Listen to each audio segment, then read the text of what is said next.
Welcome. It's so good to see all of you this morning. I'm Becky Crothers from the First Church of Christ Scientist here in Fort Wayne, and we're very happy to sponsor this lecture today. We sponsor a lecture at least once a year, and we're very happy to sponsor Janet Hegarty, to have her with us today. Our church is located on Bushing, and any of the ushers are happy to give you more information if you're interested in knowing about the church, where we are, and our services and things that we offer for our community that you're welcome to participate in. I would like to ask you to turn off your cell phones or put them on silent if you haven't already. And I wanted to let you know that they are filming this event today, and it will be on the public access channel for the Allen County Public Library. So you can look at it. It'll be listed several times throughout the month, I believe. So if you're wanting to tune in, you're welcome to do that. So Janet, before becoming a Christian Science practitioner and teacher, she had a career producing original music and theater and film. Though finding success, she felt an underlying sense of fear for her health and uncertainty about the future. The new concepts about God found in Christian Science moved her to feeling a sense of fulfillment and security. She states that more than a superficial change in attitude, she felt the life-changing power of God's goodness. Today, she helps others find this kind of healing too, and travels from her home base in St. Louis, Missouri, to talk with audiences as a member of the Christian Science Board of Lectureship. Today, she's joining us to talk about how to make change for the better. Please join me in welcoming Janet Hegarty. Thank you very much. Good afternoon. It's so wonderful to be here and to have this opportunity to share some ideas with all of you that have meant so much to me. So I'm just very grateful to be here in Fort Wayne and to be able to talk with all of you. A while ago, I was searching on the internet, and I came across a home for sale that caught my attention. It was a century home, and it had been beautifully redecorated all throughout. It was just gorgeous. They brought out all of the history, but you had all of the modern amenities. But this home, as I looked into it farther, got me to thinking about how we go about making change for the better. As I clicked through the photographs and looked at them and thought how wonderful they were, I suddenly came across one that was not wonderful at all. In fact, I thought, how did that get in here? That can't be from the same house. The room was not redecorated. The floor and the ceiling looked weirdly too close together, and the floorboards were all coming up. Well, I clicked back and forth, and I was like, no, that's in here with the rest of these photographs. I realized I hadn't seen the living room in this house yet.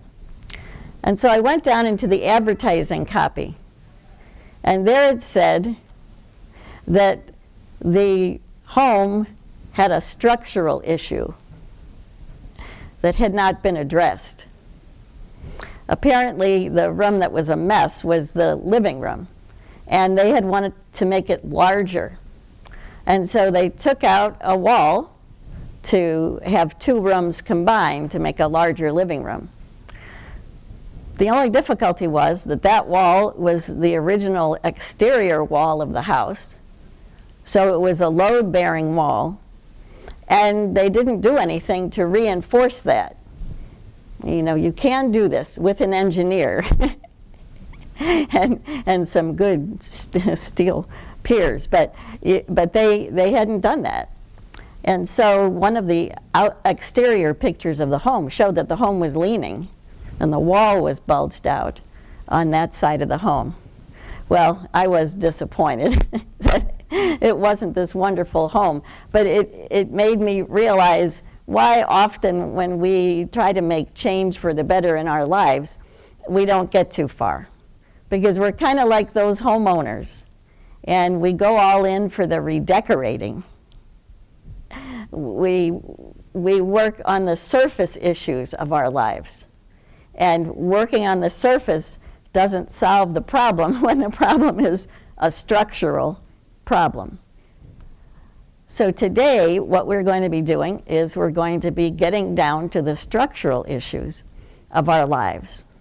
And we're going to be looking for a structural basis on which we can make substantive change. The kind of change I'm talking about is change that gives us a real fresh start. Change that enables us to use our talents more broadly. Change that gives us a real solid sense of security and hope. And change that restores our health and happiness. Now, to do this, we'll be talking about 4 big ideas. The first big idea helps us to understand what kind of a foundation our lives are built on. And the second big idea will help to show how our connection to this foundation is indestructible, can never be severed, and never will. The third big idea that we'll talk about today is the stuff that we're made of and why that matters. And the fourth big idea we'll talk about is how we can prove the powerlessness of anything that would try to shake or harm us. Well, to get started, I'd like to share an experience that I had that helped me to understand what kind of a foundation our lives are really built on. Now, while we don't have a physical foundation like a building does, when we come to understand the nature of the foundation that we have and the power of that foundation to uphold and forward goodness in our lives, this provides for us a solid foundation and a sure structure. Well, I got a new perspective on what my foundation is, and really what all of our foundation is. A number of years ago, my mother-in-law shared this magazine with me. It's the Christian Science Sentinel. The Sentinel, I had never seen it before. As I was paging through it, I could see that there were articles there that were written by folks just like us. And they had applied the ideas of Christian Science to find healing in their lives. The ideas of Christian Science are explained in this book, Science and Health with Key to the Scriptures, which is a book that explains the relevance of the Bible to our lives today. So the ideas go right back to the Bible. Well, as I flipped through, I saw one article that caught my attention. It was an article written by a woman who had problems with food. She was becoming ill as a result of food. And this article caught my attention because when I was 10 years old, I had been suffering from a repetitive illness, and my mom took me to a doctor, and the doctor gave us a diagnosis, which was that I was believed to be allergic to chocolate. That's what they said. That's what I said. Oh, no. And it got a little worse because at that time, the doctor's only solution for an allergy to chocolate was stop eating chocolate. Now this was disappointing to me and kind of confusing to me because everybody else in my family could eat all the chocolate they wanted, and it didn't cause them any problem. So I thought it was unfair and even, well, just confusing. But I had proceeded forward in my life not eating chocolate. Well, this article told me about a very different picture of what existence was. It explained that the foundation that our lives are built on, the source where we come from, is God itself. And then, which was even more interesting to me, it explained the nature of God in a way I had never heard before. I guess I had thought that God was like a big man in the sky who's sometimes good and sometimes not so good.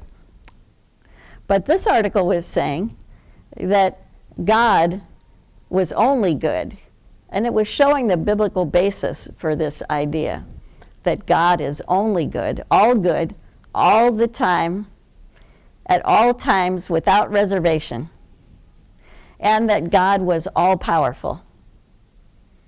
So then it was logical to conclude from that goodness was all-powerful, that the power is always and always will be on the side of goodness. Well, this was quite different than what I had heard before. And I really liked that. In fact, it made me feel good. It made me feel a growing sense of confidence just to read those ideas for the first time. Now, I know some of you may not be students of the Bible. Some of you may have heard ideas about God before that you don't resonate with. That's perfectly fine. I'm not here to convince you of anything. All I want to do is just tell you what my experiences have been and the wonderful good that have come from those experiences. Well, as I went on reading that article, the next thing it explained was that because God is the only power, the only source of anything that is truly real, then it is impossible for food to conflict with people. Both ideas of God, both things that God has created. And it would be impossible for some select group of people to have some exception to that rule. The rule of goodness applies to everyone. It's universal. Well, I really like this, and it made me think, oh, maybe there's hope for me. Maybe I'll find a way to find freedom from this allergy to chocolate. Well, the articles are not very long. Just took a few minutes to read that, but it certainly revolutionized my concept of who I am and my relationship to God. But the most interesting thing that happened to me was later in the day. Later that same day, someone offered me a little box of chocolates. And I looked at the box of chocolates and I thought about that article, and I thought, well, you know, the things that I had learned there really appealed to me. They were very logical. I felt confident that that was the true story, and what I had been told as a child, you know, could not possibly be the true story. And so that day, for the first time in a very long time, I accepted the little box of chocolates, and I ate it all. And the wonderful thing was that there was no reaction to the chocolate. And I have been enjoying chocolate in all the different wonderful ways it's made ever since then, for several years now. And I have never had any allergic reaction to the chocolate. So that was a wonderful change in my life, but it was the small part of the change, because the big part of the change that took place in my life was in my understanding that there was a all-powerful, all-good foundation that was upholding my life and my being. And so that's why I call that big idea number one, that God is the source of our being, and God is the foundation on which our lives are built. God is all good and all powerful. That idea so changed my perception of who I was that I started feeling physically stronger after a short time, stronger than I'd ever felt in all my years. And that was another good change. The strength was surely coming right out of that new understanding of who I was. Previous to having this opportunity to read this article, I had kind of been spinning my wheels, to use a common term, because I felt that every day was a tug of war between possible goodness and possible badness. I thought that was what life was. That's how I had seen it, as if we were being pulled between good and evil day after day. This had made me feel very tentative about everything in my life, starting every day and thinking, well, I hope for good. I hope this will be a good day. I hope that I will do what is good and right, as we all hope for that. But I wasn't sure, and sometimes it was good and sometimes it wasn't. So I was very tentative.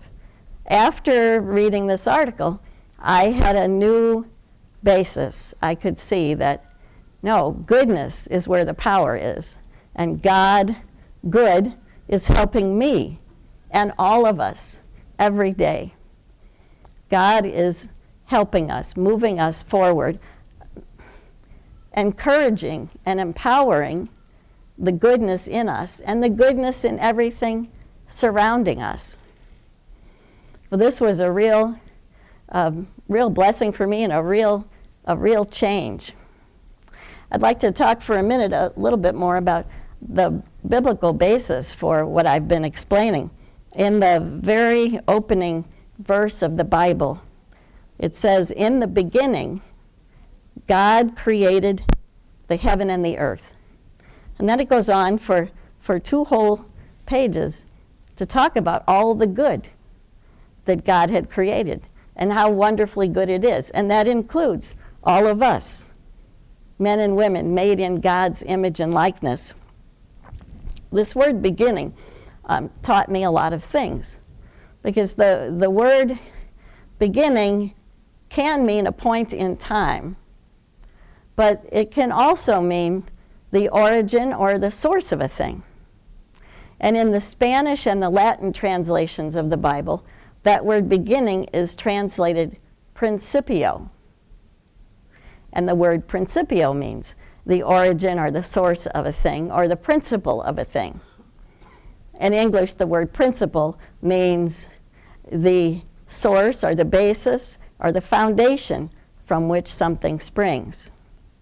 Well, that was so meaningful to me because it helped me to realize that that is pointing to the idea that God is not a person, but that God is a principle, a body of law that upholds and empowers goodness that is consistent for everyone. That's the thing I love about it. It applies to everyone. Nobody is left out of a principle. Gravity works for everybody, right? Half of the people in the room floating, and half of them. We don't make gravity work. It's doing its job. God is the principle of all being, the laws and the power that uphold goodness universally in all of us and in the world. Now you might say, well, what about that second chapter in the Bible? And don't worry, I'm not going to go chapter to chapter. I'm just making a couple of beginning foundational points here. The second chapter in the Bible talks about the Adam and Eve, and it's like another story of creation, which can be kind of confusing because we've already had this clear-cut story of creation that explains that everything is good. God looked at everything that he had made, it says, and behold, it was very good. That's the chapter that explains our spiritual existence, the reality, the forever truth about who we are. The second chapter is a warning that is saying,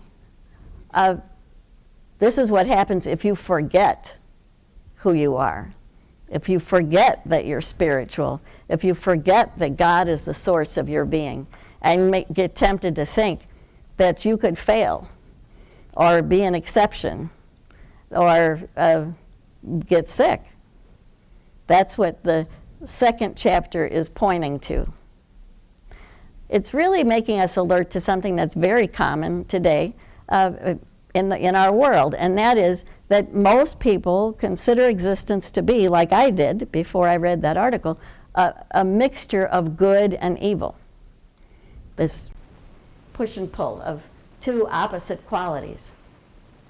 The spiritual record of creation shows us no, that's not true. There's only one power, and it's all good, and it's working in everyone's lives universally, giving power to goodness. So you might wonder then, what is the purpose of our prayers? You know, is the purpose of our prayer to give us some good, comforting ideas to help us through this existence, this supposed existence that's a mixture of good and evil? Or is the purpose of our prayer to keep our thought fixed on that source, the goodness and power of God, and to prove that in our lives? That essentially was what was proved when I had that healing of the allergy. It was proven that my existence wasn't a mix of good and evil, that none of our existence is a mix of good and evil, that only good has power. And it was that truth, that thought, that brought the healing in my life. So our prayers are really for the purpose of helping us keep our focus on the spiritual reality and then proving it. Proving the truth that only God is good and what God is doing is all good. God didn't create sickness. He didn't condemn anyone to failure. God is goodness and love, and God gives power to that. So when we pray, it's not just a repetition of words or, familiar words. Prayer is about communing with God. Prayer is about being more aware of the nature of God and what God is doing. And we can draw closer to that by reading spiritual source books. The Bible is a wonderful guide for what the nature of God is. And people have trusted the Bible for many, many years and have found it a good, reliable place to go to learn about God and about man. And also this book, which practically refers to the Bible on every page. I think it probably does, but I haven't gone through every page to make sure that it refers to the Bible on every page. So these are some places that we can go to get new perspectives about that foundation that our lives are built on. I would like to share another healing that I had that shows how healing takes place in our lives through a change of thought. Some years ago, I was working with a group of people on a project that I just loved. I thought it was wonderful. I would bore the family talking about it. It was just so important to me. And I was pouring everything into it, and I expected that I would be doing this for a long time, that it was a part of my long-term career goals. But unbeknownst to me, some of the other people in the project must have had other objectives because they undertook to tell lies about me. And the lies that they told were very destructive. So destructive that this project was just stopped, came to an abrupt end. Well, a while after that, to me, a disaster happened. I became very ill. And usually I like to be up and about, and I'm a walker. I will say I'm not a runner to all those runners, but I do like to take a good long walk every day and, you know, stay pretty active. But when I became ill, I couldn't do anything. I really had to stay in bed all the time, and I was totally incapacitated. Well, I prayed during that time, and I was reaching out to learn more about the nature of God and to prove it, to stick with that, to prove that God was good and that my being was good because God was good. After about 7 days, though, I wasn't any better at all. I was still in the same situation. I was still incapacitated. But I wasn't terrified by this or anything, because I had had lots of years of experience of depending upon spiritual healing using the ideas of Christian Science. So I had conviction, you know, that there would be a healing and a step of progress here. Well, that after 7 days, I was praying, I was studying the Bible, considering the ideas in science and health, just listening, knowing that I had a connection to God and that God loved me as He loves every one of us, cared about me, was watching over me in the sense of this principle upholding the goodness, not a person, but a principle, empowering goodness. Well, about midday, a new idea came to me. Just kind of came out of the blue, but truly came from that love of God. And that idea was that even though unethical people had told lies about me, which put an end to my career as I understood it at that moment, that God had not stopped unfolding His goodness in my life. And it was one of those moments where I went, oh, that's right. And at that moment I realized that I had accepted the idea that these folks who had told the lies were evil and that evil had won. Now that was really, it really didn't make sense, but it seemed perfectly logical to me that evil had won, because I couldn't go back and unchange what they did. I couldn't get that project going again. It was just over, no question about it.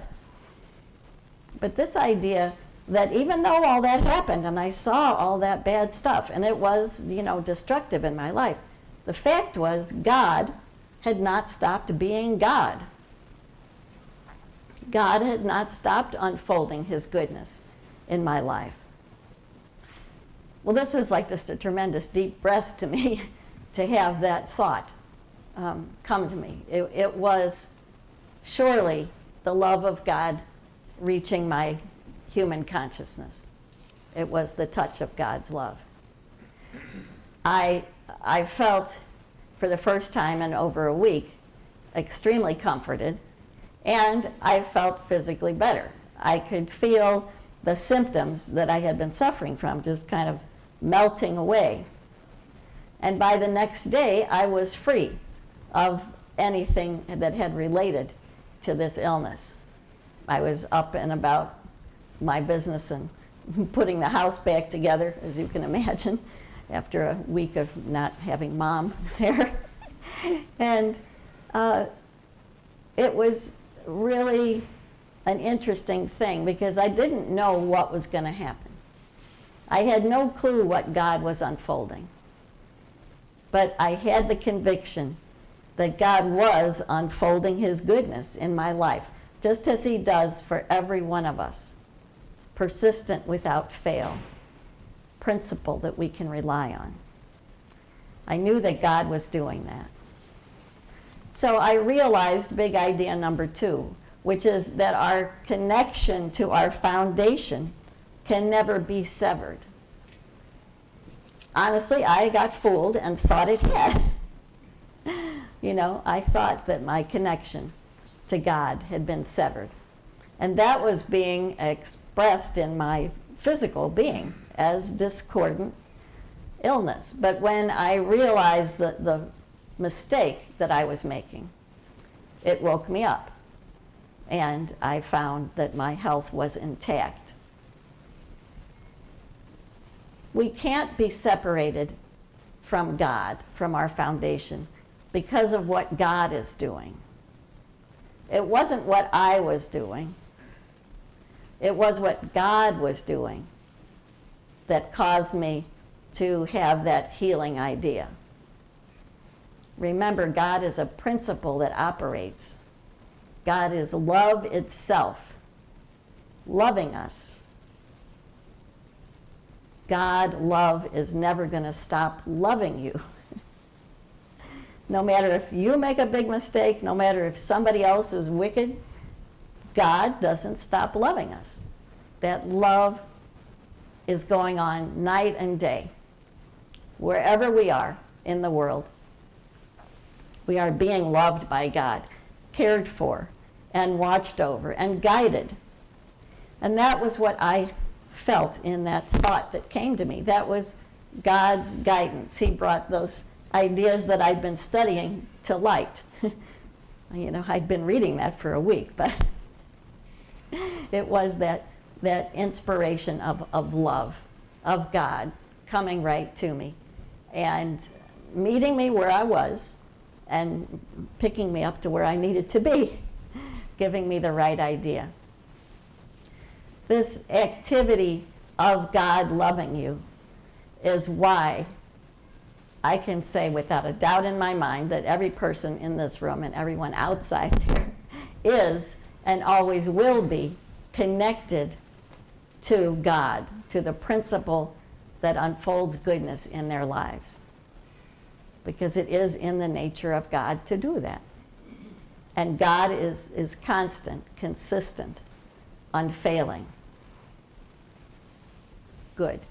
God is good. Well, the thing that I enjoyed about this healing a lot was a year after I was healed, I kind of looked back, and I had a new job, a new opportunity that was way better than the one I had before. It gave me much more opportunity to kind of expand what I could do in the world. And my whole life actually expanded. And that's what happens when we have a spiritual healing. It's not just, the part of the body that we might be suffering from is freed, but we have realized a clearer sense of the infinite nature of God's goodness and love. And that lifts up all of our life. And in this instance, the way that was expressed was I met a lot of new people during that intervening year. And these people were very interesting. And they have become fast friends. And all of their interests have now become my interests. And it's just wonderful to have these folks to share my life. And most important, just to see how our lives do expand by change of thought, by the introduction of the truth about our relationship and our connection to God and who we are. In 1866, Mary Baker Eddy discovered Christian Science, and these are the ideas that I've been sharing with you. The goodness of God and our connection to God. And I'm going to tell you about Mary Baker Eddy a little bit later on. But I wanted to mention about the name she gave to her discovery. And she discovered Christian Science in the Bible. And we'll talk a little more about that. So she didn't think it up. She discovered it. It has always existed. It's the reality of existence. It's the truth about God and man. She gave it the name Christian Science because it is scientific in the sense that it explains the laws behind reality. It explains the nature of God, our connection to God, what God is doing, what's real and what's not. It explains all those things. So that's the science part.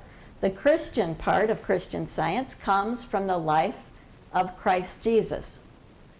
That life is explained in the Bible, described, events from his life. And Christ Jesus gave us a unique window into the nature of God. He showed us the goodness of God by the acts that he did, by the healings that he did. He showed us the love of God by his caring for even the most humble of people. He cared for them and valued them as much as he would value someone that had great status.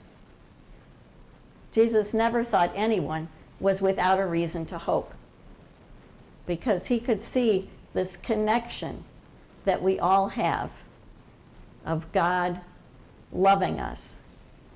And we refer to Jesus as Christ Jesus, or Jesus the Christ, because that word Christ is what he showed us about our connection to God, about how God, to use the words of Mary Baker Eddy, is a divine influence ever present in human consciousness. The influence of good, the activity of good in the human consciousness. And another name for that is the Christ. So even though Jesus is not with us today, the Christ, that connection with God, that activity of good influencing the human consciousness, is as active today as it was in Jesus' day. He showed the activity of it to us, but it goes on. We don't need to have the man Jesus, because it's God's activity working. Of course, we follow Jesus and we love Jesus, and that's why I want to share one of his healings, because it also fits with the discussion we're having here today. One day a leper came to Jesus. Now, leprosy is a skin disease that was very feared in Jesus' day. I think it still is quite fearful to people. And people who would have leprosy would have to go live out at the edge of town, because there was the idea that it was contagious. And nobody wanted to get near people who had leprosy. So if you had the misfortune to have leprosy, no more hugs for you, until somehow you could get yourself out of this difficulty. And you'd be out at the edge of town, you'd have to quit your job, you'd have to live with the other lepers. Well, this leper came to Jesus. And Jesus did an extraordinary thing. It sprung from his understanding of God, of that spiritual view of existence, the spiritual view of man that is given in the first chapter of Genesis. Pure and whole and indestructible. When this man came to Jesus, Jesus reached out and touched the man. He touched the man with no fear and with a great caring. Almost like if you saw a friend you hadn't seen in a long time, and you put your hand on their shoulder and look them in the eye and say, "Gosh, it's good to see you." Well, Jesus touched this man and naturally identified him as being all good, pure, whole, healthy, the natural outcome of what God is doing, of that Christ that is acting in our consciousness. The leper was healed right there. The leprosy was gone. And what a wonderful change took place in that man's life. Can you imagine? Now he could go back to his family. He could go back to his form of employment. Maybe this experience even made him think of something that would be broadening for him to do. In any case, it was a wonderful change for the better. And that brings us to big idea number 3, which is the stuff we're made of and why that matters. All of these healings I've talked about took place as a result of a change of thought, didn't they? Even the leper, because Jesus' thought was so clear about the wholeness of that man that it changed the man's thought. It lifted him up out of his false beliefs and fears. When I was healed of the allergy to chocolate, a new sense of my identity essentially had come to me. I could see my connection with God. When I was healed of the other disability that I was suffering from, again, I had a new thought, that Christ idea that came to me, that God was always empowering good in my life. That's what healed me. The reason that change of thought can heal the body is because we're not so much what we look like we are. What we really are is what God knows. God is the only power. God is the creator. God is all good, and God is love. God thought every one of you up. And God is only able to think of goodness, wholeness, health, life, powerful life. That's what God knows. That's what comes from God. And you all come from God. And you're all good. So we're really made out of the thoughts of God. And when we get a clearer perspective of that, when we get a fresh perspective of what we're made out of how God made us, spiritual, perfect, and indestructible, that literally changes our physical being. Doesn't just change our thought. The thought leads the way. You know, how do we interact with God? Through thought. We're not seeing God in a form, a physical form, but we know God is there. We've all felt the touch of God's protecting power at some time, maybe at a lot of times. So we know God is there. We know there's something more than what we can see, feel, and hear. And we are spiritual. God is spirit, and we are spiritual. We're the outcome of God's thoughts. So we're 100% spiritual. And that's why a change of thought changes your physical health or your life, your finances. These ideas are universal, so they apply to everything. Relationships. They help us with relationships.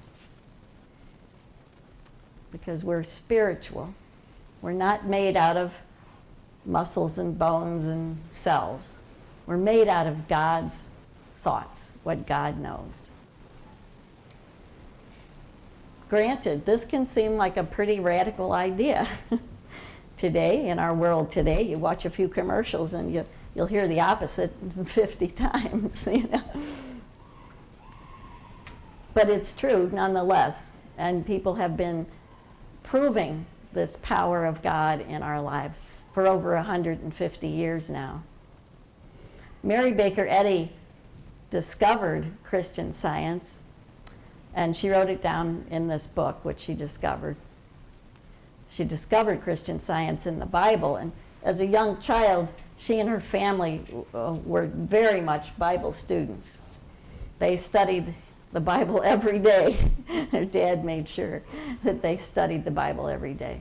So she knew the Bible. She also loved the Bible. It wasn't just a duty or a burden to her. She loved it. She knew that there was comfort there. Her mother would tell her to turn to the Bible when she was ill for help to find that comfort. And she took that to heart like nobody else did. But she had a long life, and in the course of it, she had some pretty difficult things that came up. And one of them came up when she was fairly young. She was 20-something, and she married a very nice man, and they moved to Wilmington, North Carolina to start their married life together. But within 6 months of the time of that marriage, her husband died in an epidemic of yellow fever. So what looked like a bright future to her turned in the opposite direction. They didn't really have many resources. Her husband had started a business, and he was going to be building large buildings. So he was on the purchasing side, not on the collecting the paycheck side of the business. Well, she also was expecting a child at that time. Her only option was to go back to the family home. And so that was what she did. She went back to her family home. And she had never been in super health, and she was not in great health at this time in her life. But she was trying to think, what can I do to support a family, to go forward? She wrote a letter. There was no email back then. She wrote a letter to her sister, and this is part of the letter. She said, "I am weary, working my way through life from the middle to the end." And I'm going to interrupt myself just to reiterate, this was before she discovered Christian Science. She said, "I am weary, working my way through life from the middle to the end. I want to play on a piano so that I can go south and teach. 'Tis all I shall ever be able to do," she said. So she had a fairly limited idea of what her life was going to be from that point. Well, after a while, she remarried, but the second marriage, after a while, didn't work out very well. In between, she was suffering ill health off and on, and she was seeking a way to find healing, to be free from it.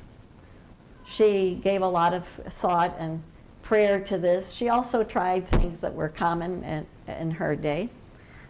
She didn't find that any of them brought complete and permanent healing in her life, but she continued to hope. Her life came to the most extreme point when she was involved in an accident. And the doctor who came to attend her when she was involved in this accident said that it was likely that she would have long-term injuries, not be able to walk, and that this was going to be a turn in her life. Well, she looked at her Bible, just as she always had. Her friends were waiting outside of her room, hoping for some good news. But Mary Baker Eddy turned to her Bible, and she just opened it to one of the healings that Jesus had done. Now, she was familiar with this, but she read it again with fresh eyes, I guess, and with a sincere heart of, I know there's a way. I believe that all of those years of looking in her Bible, she was sure there was a way to have help from God. And this day, as she read that, she got a glimpse, she said, that existence was spiritual and not material. That the healings that Jesus was doing were a result of this changing thought. She got her first glimpse of that. And she was healed immediately. She hadn't been able to walk from the accident. She got out of bed, dressed herself, went out and surprised her friends, and went forward with her life from there, wanting to understand what had happened and if it was repeatable, if other people could learn how to do it, if she could repeat it. And the way that she explored this was where she found it to begin with, in the Bible. She took a fresh look at the Bible, thinking about this glimpse that she'd gotten when she was healed. And she found in the Bible that there were definite rules and laws that explained what had happened to her. She started healing other people, and people started coming to her. She healed a little boy who had never walked because he had club feet, and she healed that deformity. She healed a man who was totally deaf. She restored his hearing completely, using this idea that we're 100% spiritual. And she healed a man who was in an extreme case of pneumonia. When she was at the home and healed that man, a doctor was also attending. And he saw the healing take place. And he asked her about it. And he said, you know, whatever you're doing, you've got to write this down. You've got to write it in a book. And eventually she did do that. And she gave us Science and Health so we can study it today. There's one thing that Mary Baker Eddy didn't do. She did many things. She started many of the magazines that are here, wrote this book, she gave lectures, but she never learned to play on the piano. So we don't mind that, though, I think, because the ideas that she shared have surely changed many thousands of lives for the better. And these ideas are available today and continue to do that. One thing that I want to wind up here with is this idea of evil, because that's one of the questions people normally ask when you're saying God is all good, the only power, the principle of all that is. They say, well, what about this evil that we see in the world? This is what Mary Baker Eddy says about it. She says, God is not the creator of an evil mind. Indeed, evil is not mind. We must learn that evil is the awful deception and unreality of existence. Another big statement, but it is something that's worth grappling with. I certainly learned that when those folks lied about me, that even though I saw the evil, it had not won and it could not win. We see a lot of evil in the world today. Unfortunate, terrible things, shootings, and even what seems like natural destruction. There are many things that give us pause. But evil, if you think of it, clearly does not come from God. Because behind evil is ignorance or fear. If you kind of draw the line back in thinking, how would someone ever do this horrible thing? Well, they surely don't do it because they're inspired by goodness or love. You know, it's fear and it's ignorance. Fear and ignorance are not power. They might be able to make a big fireworks show, but they are not power. Remember, God is always unfolding its goodness in our lives. And we can prove this. We prove it, I think, first and foremost, by watching our own thinking and ruling evil out of our thinking. Oh, it wants to crawl in there, you know. Ideas about, you know, oh, I don't like that person. Then maybe worst ideas, I hate that person, or I hate because they did that. Well, those are not the ideas from God. God hasn't given you those ideas. Those are not your ideas. And we have authority to kick those out of our thought, and in that way we get them out of the world. We can't do it by human will. You know, I'm going to do better sort of thing. We need to do it by scientifically understanding who we are. Understanding that God thought us up to manifest his good power in the world. And because of that, it's not natural or even attractive for us to hate anyone. That's not our real nature. And day by day, as we're praying for ourselves and identifying ourselves as being the expression of God's thoughts, the ideas that He created, we can rule out that hate, and it is readily replaced with what God is giving us, which is love. So it's really persistent prayer of understanding our own identity that rules out the hatred in our thinking. I had an experience, I will honestly say, I had a struggle with this idea myself about how can evil not be real.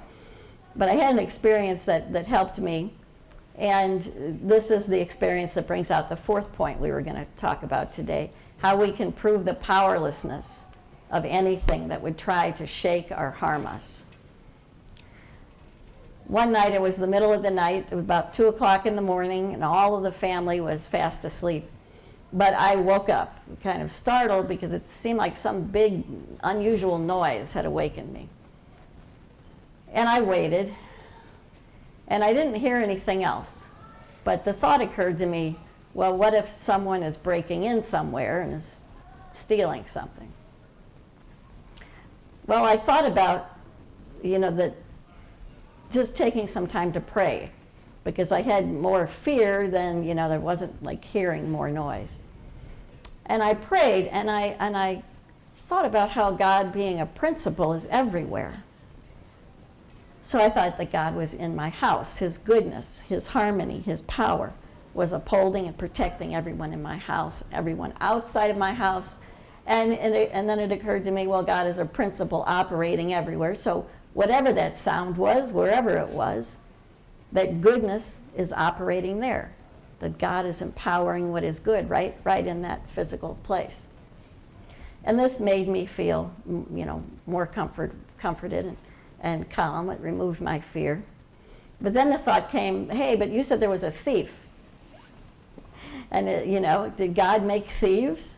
And I was like, well, no, but it never occurred to me before, honestly, that God didn't make thieves. So I just hadn't thought about it, but I thought, no, God has created us good and is persistently empowering goodness in us. So He didn't make any group of people called thieves. And I thought I should pray on that some more, just to get very clear about it. And so I thought about God being the source of my being and the source of everyone's being. And that God made everyone for a good purpose, to do good. And He didn't make anyone to do evil. Again, I was satisfied. I thought, good prayer. But as I wanted to go back to sleep, another thought came to me. And that thought was, well, how can those prayers do any good if someone has already stolen something? And I just didn't know. I didn't know. So I thought, well, I'm going to listen and see what God would tell me. What does that Christ activity in my consciousness tell me? And as I listened, the thoughts that came to me really touched me very deeply. Because the thought that came was that if someone had made a mistake and stolen something, that God, who is the principle of their being, would continue to tell them they were doing the wrong thing, that there were good things for them to do. Perhaps, God would say, put that stuff down and, go home and I'll give you better ideas. However God would communicate it. But and I really love this because I love the part where it was as if God was saying that this person had only made a mistake. And I thought, well, that's wonderful. Because if somebody stealing something is seen by God as a mistake, then even when I make a mistake, and who doesn't, God is not condemning me. God is love and only loves. He doesn't condemn us for mistakes. He lifts us up to do the right. He moves us in the right direction. Well, I felt such a wonderful sense of love thinking about that, and a great deal of peace And so I fell asleep. That was the end of that. And the next morning, when I went out of the house, one of the neighbors was outside and came to talk to me. And she was very excited. And she wanted to know if I'd heard about what had happened during the night. And I was remembering, the prayers. And I said, no, what happened? And she said, well, the garage next to my home was broken into. And so I interrupted her to say, oh, I'm so sorry. And she said, no, no, no, that's not the end of the story.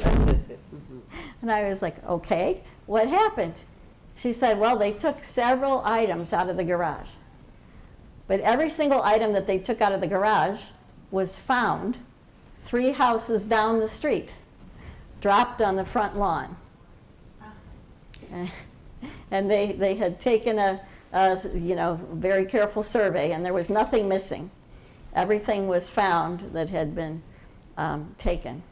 Well, I felt that love all over again, and I also had another realization, because I realized that when we pray, there's more going on than we might think.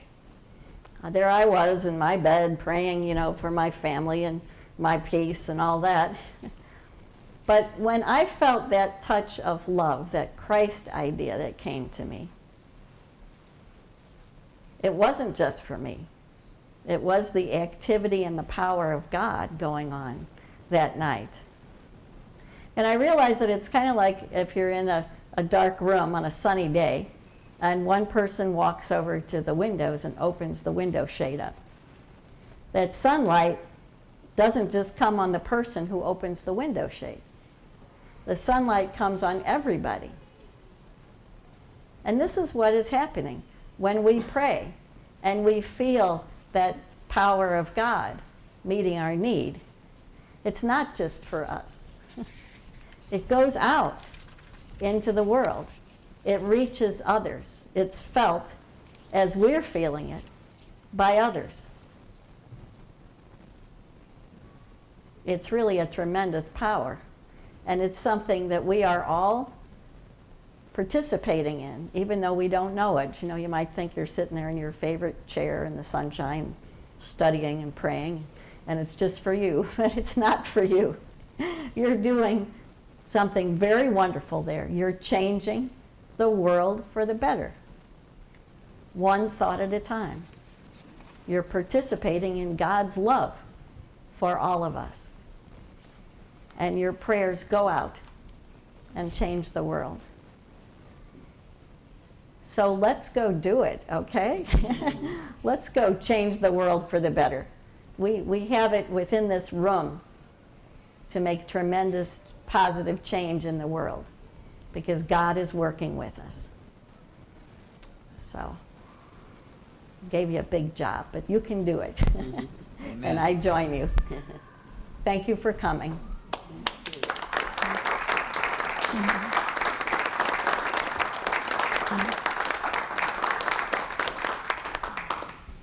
There is some literature here that you're welcome to take that kind of reiterates what we've been talking about. Thank you. So much. Oh, you're welcome. Thank you all for coming, and please help yourself.